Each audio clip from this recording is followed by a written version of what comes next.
Hey guys, how you going? It's Dan here, and one of the coolest things that's happened in the coffee world recently is the invention of this crazy looking contraption here known as the Aeropress. Now it's made by Aeropress, the guys that were behind the Frisbee back in the early 80s, and this is definitely our on-the-go holiday coffee making apparatus because it's lightweight, it's super simple and clean, and basically indestructible.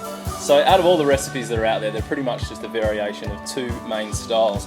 You've got the standard method, which is filter side down on top of your cup, or the inverted full immersion method, which is the same thing, just flipped upside down like that. So I'm going to run through two quick recipes for you to do at home. For the standard Aeropress method, start by rinsing the filter to get rid of any of that paper taste.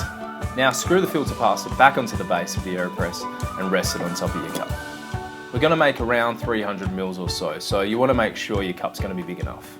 Now weigh yourself out 20 grams of filter roasted whole beans. You want to grind these on a setting slightly finer than a drip grind, so it should have a similar look to granulated sugar. Now fill the chamber with the grinds and give it a little tap just to level it off. Once your boiled water has cooled down a little to get to that target 95 degrees, carefully pour up to the number 2 on the side of the chamber.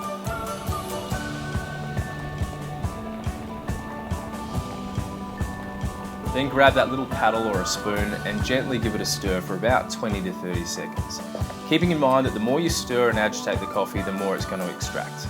Straight away fill the chamber to number 4, and as soon as you reach the top, grab your plunger and attach it to the top of the chamber and press down with a decent amount of pressure. It's going to take you about 15 to 20 seconds to fully plunge down.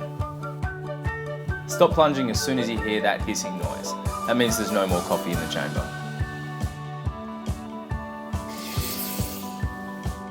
Over the top of a bin, unscrew the filter basket and pop out the used puck by pressing down fully on the plunger. For the inverted method, insert the plunger a few centimetres into the bottom of the chamber and place the Aeropress face down with the bottom of the chamber facing up. The inverted method is going to make you slightly less coffee than that of the standard method, so you only need to weigh yourself out about 14 grams of filter roasted coffee.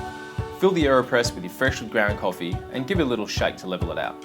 Carefully pour water into the top of the chamber, and once you get to the top, gently stir for about 20 seconds. Now your total brew time is going to be about 1 minute. So when you're ready to go, screw on your rinsed filter paper and place an inverted cup gently on top of the Aeropress. Slowly turn it over, and once you've safely landed on the table, press down on the plunger for around about 20 seconds. Now you know you're done once you can hear that hissing sound from the bottom of the basket. So that's the Aeropress, baby. I mean, it's pretty simple to use. Because the plunger adds pressure to the extraction, it does make it pretty quick, but you may want to play around with the inverted method because the coffee is immersed in that water. It might give you a fuller body, which maybe you prefer, but I mean, at the end of the day, figure out how fancy you want to be and just have fun with it. I reckon you'll find something that you like in this thing. See ya.